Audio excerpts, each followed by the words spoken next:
I and my fiancé are being pressured by my future MIL to move our entire wedding across the country, and I'm at my breaking point.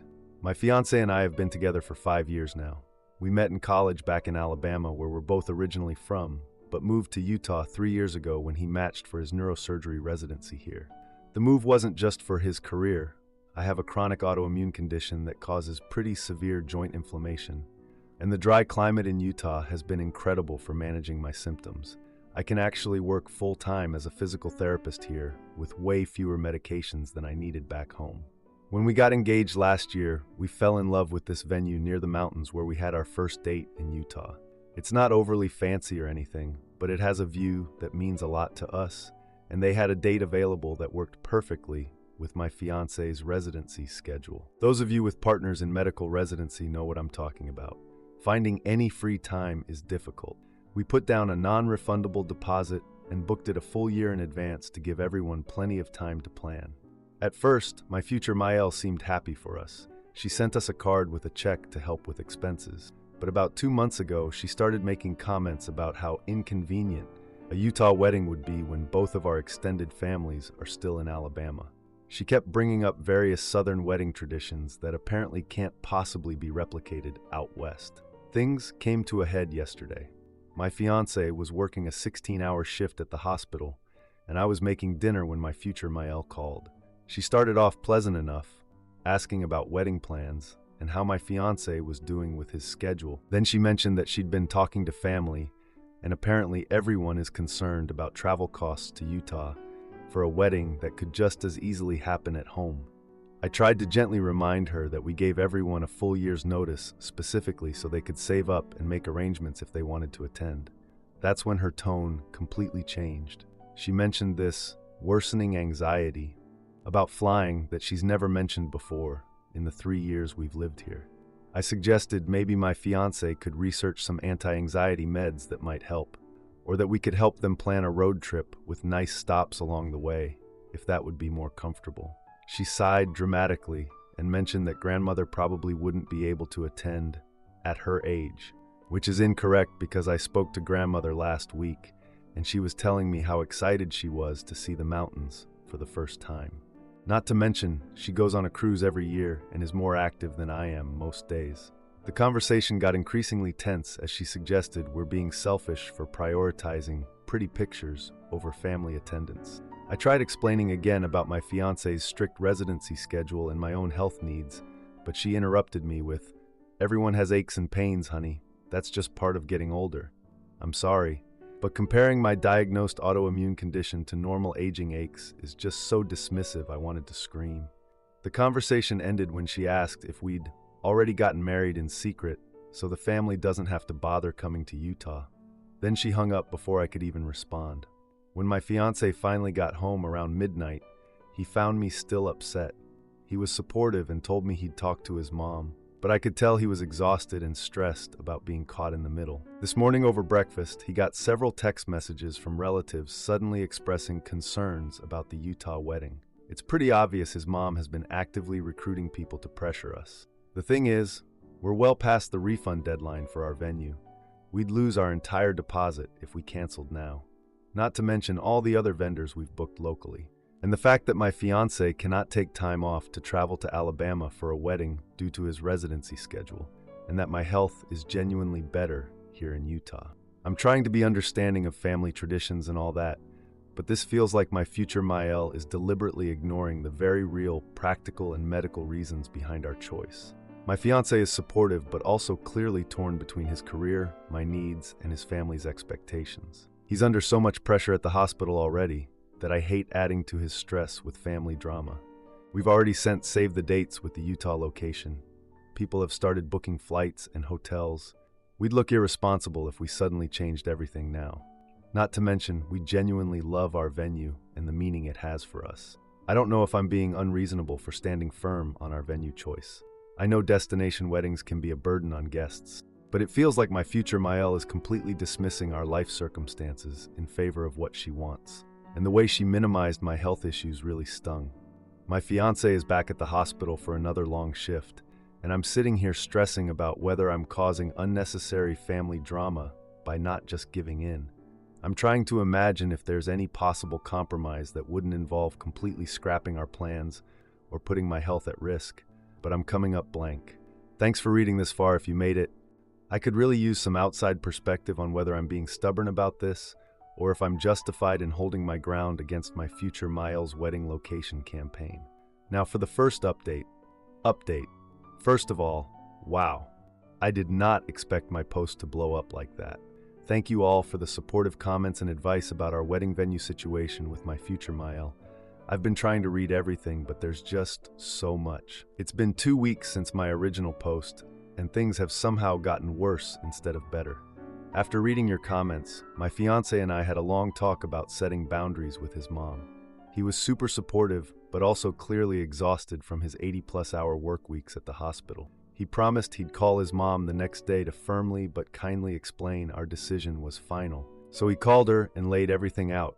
His insane hospital schedule that can't accommodate travel to Alabama, my health considerations, and how much the Utah venue means to us. He was really clear that while we respect her feelings, we weren't changing our plans. I was so proud of him. Apparently, that conversation went badly. Instead of accepting our decision, my future Mael started contacting extended family members one by one, presenting a distorted version of events that made me seem like a controlling bride who doesn't care about family traditions. Over the past week, my fiancé has received at least 7 calls from various aunts and uncles who suddenly have concerns about our wedding plans. One aunt said, "Your mother says your fiancé is being difficult about the wedding." Even his dad, who's usually pretty reasonable, texted asking us to reconsider for the sake of harmony, because apparently his wife is tradition-minded about family events. I was trying to stay calm about all this family drama, but yesterday things reached a whole new level of ridiculous. My fiancé had a rare weekend off, and we were enjoying a quiet breakfast when his phone rang. It was his mom, and I could hear her from across the table. She was that loud. This woman announced she'd found the perfect solution. She'd already put down a deposit on a venue in Alabama for the same date as our wedding. She was acting like she'd solved a problem rather than disregarding our clearly stated decision. My fiancé tried to explain yet again that we weren't canceling our Utah plans. She kept getting louder, saying this was just one day compared to a lifetime of family relationships, and heavily implying I must not care about becoming part of their family traditions. When my fiancé mentioned his grandmother was actually excited about the Utah trip, his mom snapped that she knows her own mother better than he does, and that grandmother is too proud to admit she's worried about traveling. The breaking point came when she told my fiancé, "If your father had been this difficult about our wedding, we wouldn't have made it 30 years. Sometimes you have to compromise to keep family happy." My fiancé finally lost it a little bit. He pointed out that his dad would never put down a venue deposit without asking, and that our choice isn't arbitrary but based on medical and professional realities. After hanging up, he just sat there with his head in his hands, looking completely defeated. Then he told me something that upset me. His mom has already announced the Alabama venue to family members as if it's confirmed. She's making us look uncooperative if we don't agree to her plan. The one bright spot in all this mess came later that evening when my future sister-in-law texted me.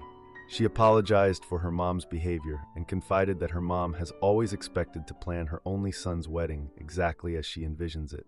Apparently, his mom started planning his wedding the day he got into medical school. My SIL is firmly on our side and has been trying to run interference with some of the extended family. My fiancé and I spent our precious evening together, drafting a clear, kind but firm email to both families. We explained our final decision to keep the Utah venue and outlined the medical, professional, and personal reasons behind it. We also addressed the misinformation that's been circulating and clarified that while we'd love everyone to attend, we understand if the travel is too difficult for some family members. The stress of this situation is taking a physical toll too. As we were working on the email, I could feel my joints starting to ache from the stress, which honestly just reinforced that maintaining my health through this process isn't a selfish choice, despite what my future Mael implies. Edit. Quick update. My fiancé just called to say his chief resident has approved his time off for our wedding and honeymoon based on the Utah location and proximity to the hospital. If we moved the wedding to Alabama, he'd have to resubmit his time off request and might only get 2 days instead of the 5 he's been approved for. So there's another practical reason we can't just move everything. I just don't know what to do at this point. The email is sent, but I'm dreading the responses. My fiancé is back at the hospital for a 30-hour shift, and I'm sitting here wondering if this is just a preview of what married life with his family will be like. His mom has made it clear she feels entitled to make decisions for us despite our clearly stated boundaries, and I'm worried this pattern will continue with future life choices like where we live, when we have kids, etc. For those suggesting we elope, believe me, I've considered it, but we've already paid thousands in non-refundable deposits, and my fiancé really wants a proper wedding with his colleagues and our friends present. Plus, I refuse to let his mom's behavior rob us of the celebration we've been planning for a year. I'm trying to stay firm without being cruel, but it's getting harder to be polite when she's actively undermining us at every turn. My fiancé is doing his best to shield me from the worst of it while working insane hours at the hospital, and I hate that this is adding more stress to his already overwhelming life. I still love this man completely, but I'm starting to get seriously concerned about the family I'm marrying into. The conflict over the venue feels like it's just the beginning. I'd really appreciate any advice on how to handle his mom long term, because clearly she's not going to back down easily.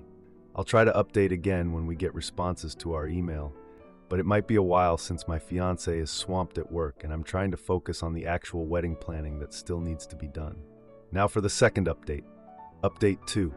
You all were right about how my future Maëlle would escalate things after our boundary-setting email.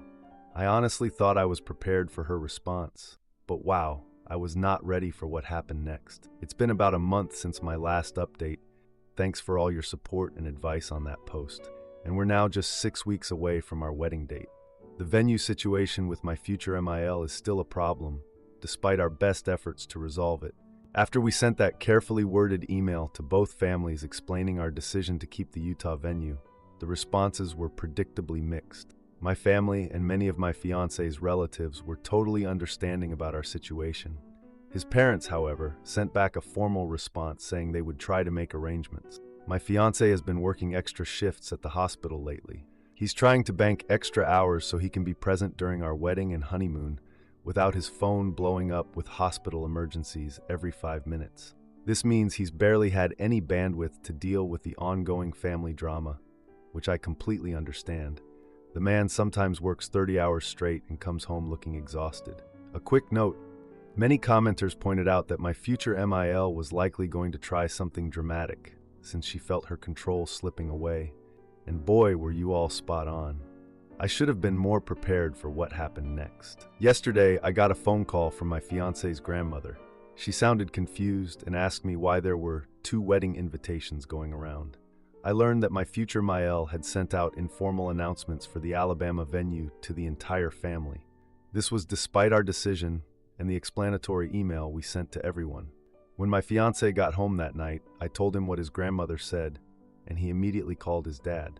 And guess what his dad said? That his mom had gotten carried away, but then suggested we could do a small ceremony in both places to appease everyone. Because my fiancé can take more time away from the hospital for a second wedding, and my autoimmune condition will disappear for a trip to Alabama. Super realistic solution.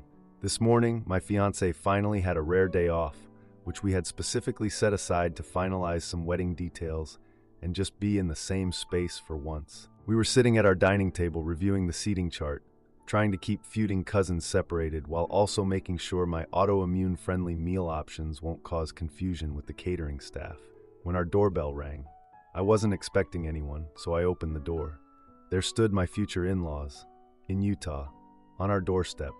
They had flown from Alabama without warning us, without asking if it was a good time, nothing. Just showed up expecting us to deal with their wedding demands. My future Maëlle brushed past me and immediately commented on our apartment. Translation, she thinks it's small and beneath her son. My file at least had the decency to look apologetic. As he explained, they thought an in-person conversation was needed to sort things out once and for all. Because our crystal clear email wasn't enough? Come on. You should have seen my fiancé's face when he walked out of our bedroom and saw his parents standing in our living room. His mom didn't waste any time. She immediately began examining all our wedding planning materials spread across the dining table, picking up vendor contracts with a critical look in her eyes that made me want to scream.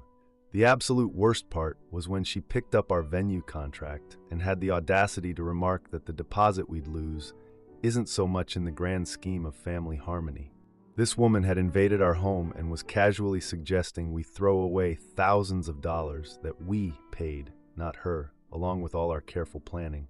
When my fiancé firmly stated again that the Utah wedding was happening as planned, his mom's composed facade finally cracked. She began describing how she'd already been humiliated by having to tell family the Alabama venue fell through. Humiliated? You booked it without our permission and against our explicit wishes. The situation worsened. My future Mael noticed my prescription medication on the kitchen counter. I usually keep it in the cabinet, but had taken my morning dose with breakfast. She said that my dependence on those pills might be clouding my judgment about what's best for our future. I was speechless. She completely mischaracterized the careful treatment plan that my doctors and I have worked on for years. I'm actually on the lowest dose I've been on in a long time thanks to the Utah climate. I expected my fiancé to avoid conflict with his mom, but something in him snapped. He stepped between us and told his mother her comment had crossed a line. He explained how my careful pain management has actually allowed me to reduce medication over time, not increase it, and that her comment was both ignorant and hurtful. I nearly cried seeing him stand up for me like that. It shouldn't be remarkable, but it felt huge in that moment. His mom cried again, saying she feels like she's losing her son and doesn't understand why we're being cruel to family who only want to celebrate with them properly, according to traditions that have meant something for generations. Her definition of cruel apparently means not letting me completely control your wedding. This conversation went on for hours. I'm not exaggerating. They arrived around 10 a.m. and didn't leave until almost 3 p.m. Nothing was resolved. They finally left for their hotel. At least they didn't expect to stay with us. And I found myself sitting on our couch, wondering if this dream wedding is worth all these family conflict. I know our reasons are valid, but the constant battle is exhausting when I'm also trying to manage my health and support my fiancé through his residency. That night, after we had some time to process, my fiancé made a decision I wasn't expecting. He called his chief resident to request coverage for an emergency trip to Alabama the following weekend. He said, "We need to address this situation head-on with the extended family before it gets worse." He's right.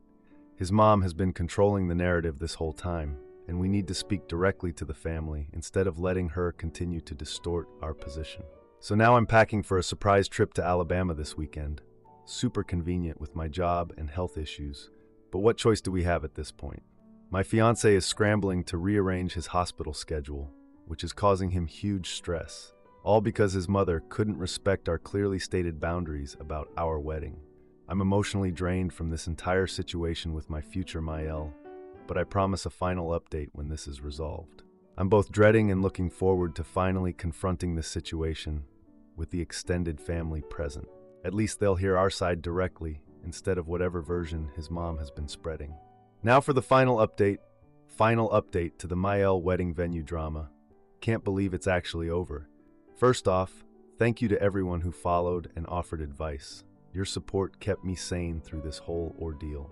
It's been about 3 weeks since my last post and 1 week since our actual wedding. After all that drama, I needed some time to decompress before writing this. Plus, we just got back from our mini honeymoon yesterday. I promised a conclusion to this saga, so here goes. When we left off, my fiancé had just arranged emergency coverage at the hospital so we could fly to Alabama that weekend to speak directly with his family. That trip was very stressful. My fiancé had about 4 hours of sleep after a long shift, and I was under a lot of stress. So I had to double up on my anti-inflammatories just to get through the flight. Not ideal, but sometimes necessary. We landed in Alabama on Saturday morning and headed straight to his parents' house. His dad picked us up from the airport acting normally, as if they hadn't just ambushed us in our own home the week before. When we pulled up to the house, we noticed several extra cars in the driveway. Inside, we discovered his mom had organized what she called a wedding planning lunch with the entire extended family. The dining room had Alabama venue brochures, catering menus, and some sample centerpieces. She'd gathered about 15 family members, grandparents, aunts, uncles, cousins, all under the pretense that we were coming to finalize the Alabama wedding plans. The manipulation was so blatant it was almost impressive. She'd created this entire scenario where we'd look like monsters if we shut it down in front of everyone. When we walked in, she announced our arrival with this forced cheerfulness. "Here's the couple of the hour.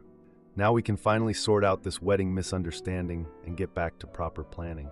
My fiancé looked around the room, and I could see the exact moment when he fully processed what his mother had done. But instead of getting angry or shutting down like I feared, he did something that made me fall in love with him all over again. He calmly asked for everyone's attention. Then he pulled out his phone and started showing photos of our Utah venue. He explained why it meant so much to us, not just because it's beautiful, though it is, but because of what Utah represents in our story.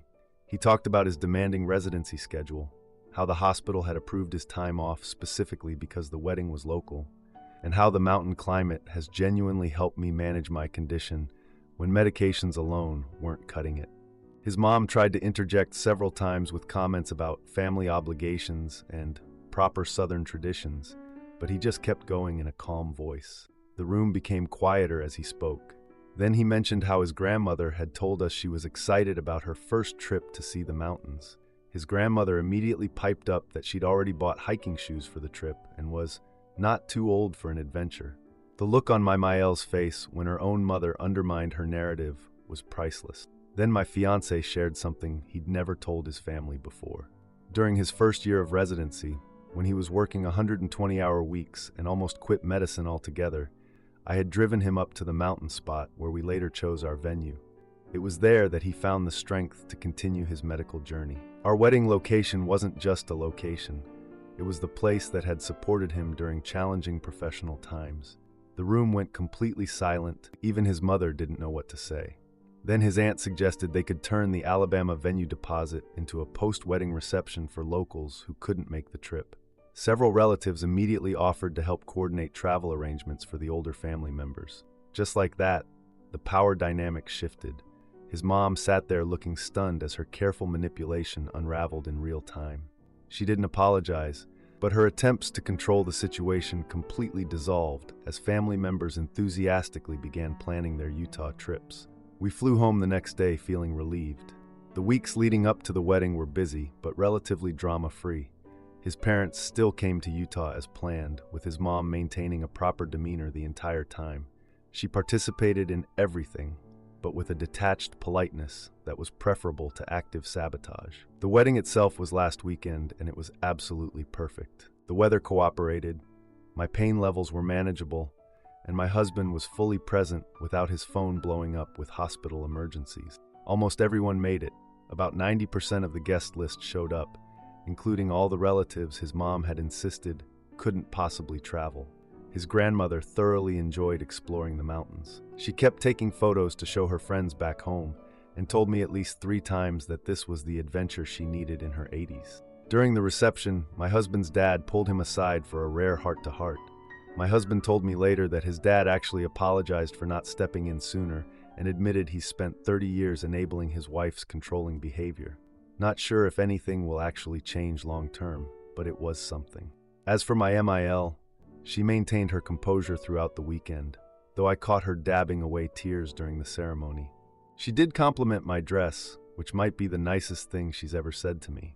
Small victories, I guess. We're now settling into married life, which honestly doesn't feel that different, except for the shiny new rings and the immense relief of having the wedding behind us. My husband is back at the hospital, though he did negotiate a slightly more manageable schedule moving forward. I'm still processing everything that happened, but I've realized something important. Standing firm on our boundaries actually improved most of our family relationships rather than damaging them.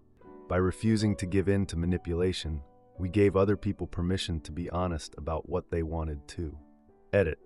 A few people asked about our honeymoon situation.